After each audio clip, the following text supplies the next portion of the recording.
हाँ भैया, इतिहास शुरू करते हैं। इतिहास में आपको क्या बता दिया था? इतिहास में आपको प्राक काल समझा दिया था पूरा, जिसमें पूरा पाषाण काल था, ठीक है, मध्य पाषाण काल और पूरा पाषाण, मध्य पाषाण, नव पाषाण और एक और काल था उत्तर पाषाण काल। ये सब समझा दिया था आपको। इसके बाद ये भी समझा दिया था आद्यकाल। इसमें सिंधु सभ्यता पढ़ा दिए थे अपन ने। सिंधु सभ्यता, मेसोपोटामिया की सभ्यता, फारस की सभ्यता, मिस्र की सभ्यता, स्पार्टा की सभ्यता, है ना, रोम की सभ्यता, ये सारी चीज़ें आपको बता दी है। अब स्टार्ट करते हैं अपन ऐतिहासिक, ठीक है, आज से ऐतिहासिक स्टार्ट करते हैं।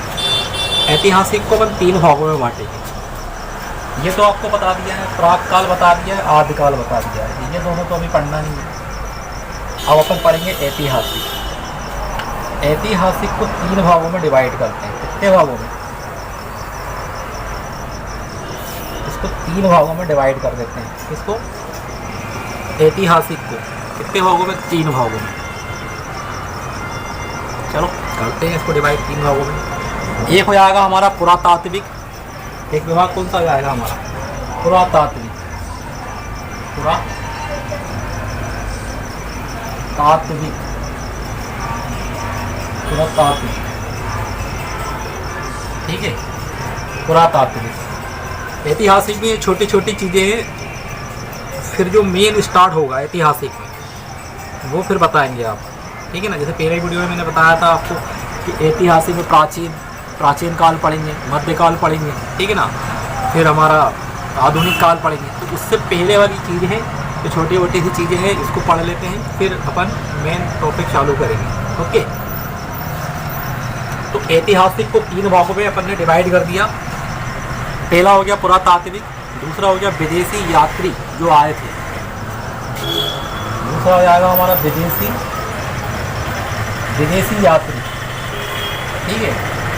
भारत में आए थे विदेशी यात्री, उन्होंने कुछ बुक्स वगैरह लिखी थी, उससे कुछ जानकारी मिलती है इतिहास के बारे में।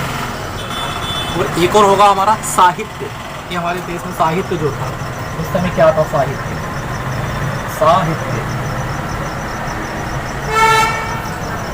साहित्य एक प्रकार का बुक्स वगैरह ही होती है साहित्य, ठीक है ना, कंफ्यूज नहीं होना ज़्यादा। अच्छा, पुरातात्विक मतलब क्या होता है? पुरातात्विक मतलब खुदाई करते हैं पुरातात्विक चीज़ें। उस समय क्या निकला था, किस समय ऐतिहासिक में जब खुदाई की थी तो क्या निकला था? तो यहाँ पर 2 चीज़ें निकली थी भाई साहब। कितनी चीज़ें? 2। एक तो सिक्का निकला था, तो हमको सिक्के का अध्ययन करना है। किसका अध्ययन करना है? सिक्के का अध्ययन करना है। और दूसरा निकला था अपना अभिलेख। क्या निकले थे? अभिलेख, ठीक है। ये चीज़ें देखनी है अपनी। तो सबसे पहले सिक्का देख लेते हैं। तो सिक्के का अध्ययन क्या कहलाता है इंग्लिश में? नोमेस्मेटिक। क्या कहलाता है? नोमेस्मेटिक। सिक्के का अध्ययन इंग्लिश में कहलाता है नोमेस्मेटिक। तो सबसे पहला सिक्का जो मिला हमको सिंधु सभ्यता में मिला, टेराकोटा का सिक्का। किसका सिक्का? टेराकोटा, ठीक है, जो मिट्टी का बनता था। पहला सिक्का मिला हमको टेराकोटा का सिक्का। किस सभ्यता में? सिंधु सभ्यता में मिला था हमको। ये किस धातु का बना था? ये मिट्टी का बना, धातु का नहीं था, मिट्टी का बना हुआ था। दूसरा सिक्का हमको मिला जब शहरी सभ्यता आ गई। कौन सभ्यता आ गई? शहरी सभ्यता आ गई, ठीक है ना, जब मगध का शासन आ गया तब भैया हमको आहत सिक्का मिला था। आहत सिक्का, कौन सा? आहत सिक्का और पंचमार्क सिक्का और पर्ण सिक्का, ये एक ही के नाम है। मतलब आहत सिक्का, पंचमार्क सिक्का और पर्ण सिक्का, ये मौर्य वंश में चालू हुए थे। कौन से वंश में चालू हुए थे? मौर्य वंश में। आहत सिक्का चालू हुआ था।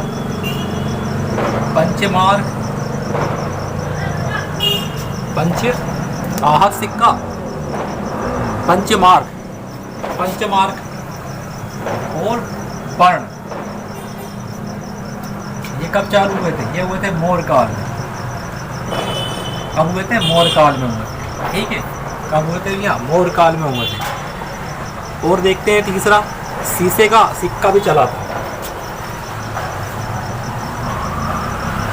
शीशे का सिक्का, ये चला था सातवाहन काल में। सातवाहन काल में चला था। देखो अभी आपको जितना समझ में आ रहा है अभी समझो, ठीक है, क्योंकि आपको मैंने काल तो पढ़ाया नहीं है, ठीक है ना। ये सातवाहन काल, मोर काल, अभी ये आगे पढ़ेंगे तो आपको फिर अपने आप पूरी कहानी समझ में आने लगेगी, ठीक है ना। तो सातवाहन काल में शीशे का सिक्का चला था। सातवाहन काल में शीशे का सिक्का चला। अब देखते हैं सोने का सिक्का कब चला। कौन सा भैया? सोने का सिक्का भी चला भैया। सोने का सिक्का चला, यूनानियों ने चलाया था। किसने चलाया था?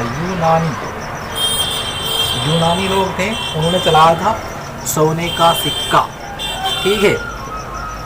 फिर शुद्ध सोने के सिक्के भी चले थे। कैसे सिक्के चले थे? शुद्ध सोने का सिक्का चला था। ये जो सिक्का चला था शुद्ध सोने का, ये चला था कुषाण वंश ने चलाया था। ये चला था भैया कुषाण वंश ने चलाया था। अभी आगे पढ़ेंगे अपन कुषाण वंश के बारे में, ठीक है। तब अपने आप समझ जाओगे भैया कि हाँ भैया कुषाण वंश ने सोने का शुद्ध सिक्का चलाया था। और इसके बाद फिर अशुद्ध सिक्का चलाया, इसमें मिलावट कर दी सोने में। अशुद्ध सोने का सिक्का चलाया, ठीक है ना। ये गुप्त काल में चला था। कौन सा? अशुद्ध सोने का सिक्का, गुप्त काल में। सर्वाधिक सोने का सिक्का चलाया, सर्वाधिक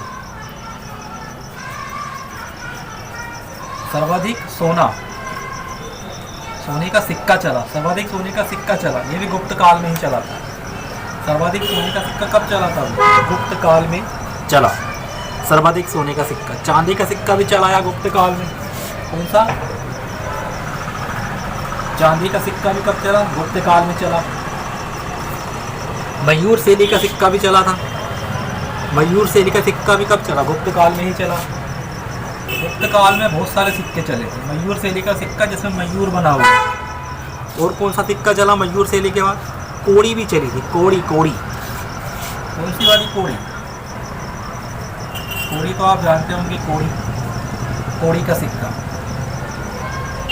तो ये शुद्ध सोने का सिक्का, अशुद्ध सोने का सिक्का, सर्वाधिक सोने का सिक्का, चांदी का सिक्का और कोड़ी, अशुद्ध सोने से लेकर के यहाँ तक ये कब चले थे? गुप्त काल में चले थे। ये चले थे भैया गुप्त काल, ठीक है। दिक्कत तो नहीं, ये चले थे गुप्त काल में, ठीक है।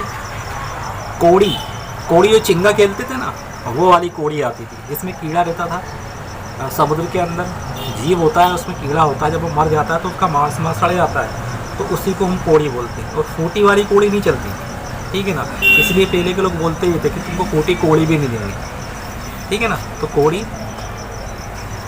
और देखते हैं भैया, चमड़े का सिक्का भी चला था एक दिन के लिए। काय का सिक्का चला था? चमड़े का सिक्का भी चला, एक दिन के लिए चला। चमड़े का सिक्का हुमायूं ने चलवाया था।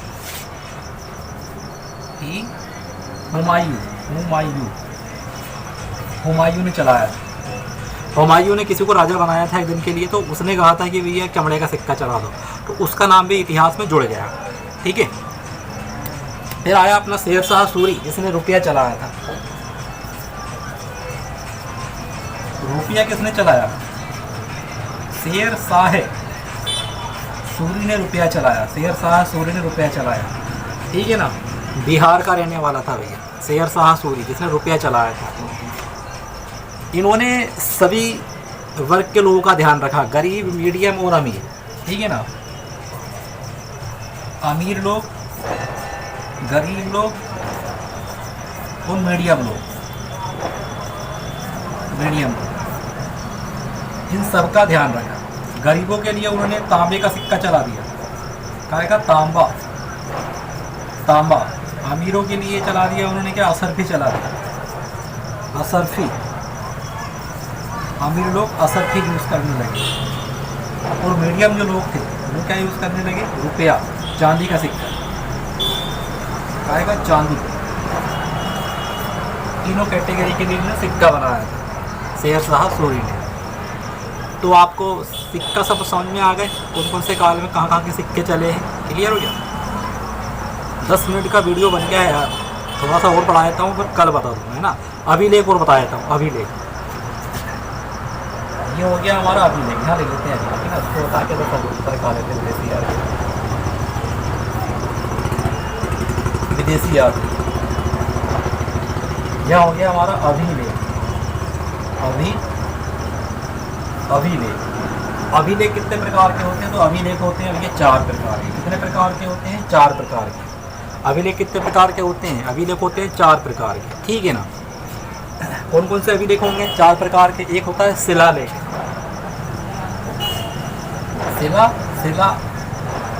शिलालेख। जो मंत्री ये उद्घाटन करते हैं ना, मंत्री वगैरह, वो शिलालेख ही होता है, तो उसको बोलते हैं शिलालेख। दूसरा हम देखते हैं स्तंभ लेख।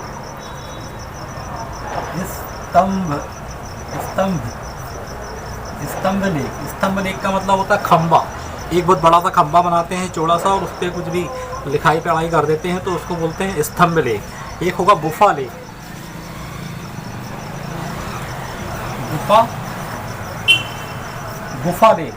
गुफा लेख एक होता है जिसमें गुफाओं के अंदर लिखा रहता है, ठीक है ना। जैसे कैलाश पर्वत बना है, एक पूरा पूरा पत्थर था, उसको पूरा तराश करके पूरा के पूरा पत्थर को मंदिर वगैरह सब बना दिए, उसमें लिखावट कर दी, तो उसको बोलते हैं गुफा लेख। एक होता है भित्ति लेख।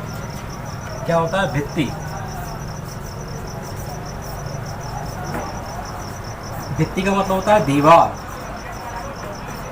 भित्ति लेख दीवारों पे लिखा जाता है, उसको बोलते हैं भित्ति लेख। क्लियर हो गया? क्या क्या बता दिया मैंने आपको। इतिहास में प्राक काल आदिकाल पढ़ लिया था, ऐतिहासिक पढ़ रहे थे। ऐतिहासिक होते हैं 3, पुरातात्विक होता है, विदेशी यात्री होता है, साहित्य होता है। इसके बाद हमने पुरातात्विक में क्या देख लिया? पुरातात्विक को 2 भागों में डिवाइड किया। पुरातात्विक में क्या खोजा? सिक्का मिल गया, और क्या मिल गया हमको? अभिलेख मिल गया। सिक्के हमने पूरे पढ़ लिए, अभिलेख भी हमने पूरे पढ़ लिए। साहित्य को थोड़ा सा और देख लेते हैं, है ना। 12 मिनट हो गए हैं, साहित्य को थोड़ा सा और देख लेते हैं। साहित्य को भी 2 भागों में डिवाइड कर देते हैं। साहित्य को कितने भागों में डिवाइड कर देते हैं? 2 भागों में डिवाइड कर देते हैं साहित्य को। एक साहित्य जो हो जाएगा वो तो हो जाएगा धार्मिक, और एक हो जाएगा गैर धार्मिक, ठीक है ना। एक हो जाएगा गैर धार्मिक साहित्य, और एक हो जाएगा धार्मिक। यहाँ तक क्लियर? साहित्य 2 प्रकार का हो गया, गैर धार्मिक और धार्मिक, ठीक है ना। अब धार्मिक साहित्य है, उसके बारे में पढ़ लेते हैं। ये धार्मिक साहित्य है, ये जो लिखा है धार्मिक साहित्य, इसमें देख लेते हैं। तो इसमें धार्मिक साहित्य में एक हो जाएगा अपना ब्राह्मण साहित्य, और एक हो जाएगा अपना गैर ब्राह्मण साहित्य, ठीक है। एक हो जाएगा ब्राह्मण, और ब्राह्मण साहित्य में हमारे पूरे वेद जाएंगे, वेद पुराण सब आ जाएंगे। तो पहले क्या आएगा? वेद, उपवेद, वेदांत। क्या जाएगा? वेद, उपवेद, वेदांत, ठीक है, वेदांग, ठीक है, ये हो गया। और क्या आएगा? अपना जाएगा पुराण, उपनिषद और महाकाव्य। पुराण, उपनिषद और महाकाव्य। वेद के अंदर क्या क्या चीज़ें आएगी? वो ब्राह्मण वेद के अंदर, वो ब्राह्मण जो अपने साहित्य को 2 भागों में डिवाइड किया, गैर धार्मिक और धार्मिक। धार्मिक को 2 भागों में डिवाइड कर दिया, ब्राह्मण, ठीक है, और गैर ब्राह्मण। ब्राह्मण के अंदर जो सारी चीज़ें आएगी हमारी, वेद, उपवेद, वेदांग, पुराण, उपनिषद और महाकाव्य। और जो गैर ब्राह्मण है उसके अंदर क्या जाएगा भैया अपना? तो इसके अंदर जाएगा अपना एक तो जैन धर्म, और दूसरा जाएगा बौद्ध धर्म। बौद्ध धर्म, ये 2 चीज़ें इसमें आएगी, ठीक है ना। अब आपको ये 14 मिनट का वीडियो हो गया भाई साहब, 1 GB मेरे को मिलती है बस, और वो उसमें ख़त्म है अभी, है ना। तो मिलते हैं नेक्स्ट वीडियो में, जब तक के लिए जय हिंद, जय भारत।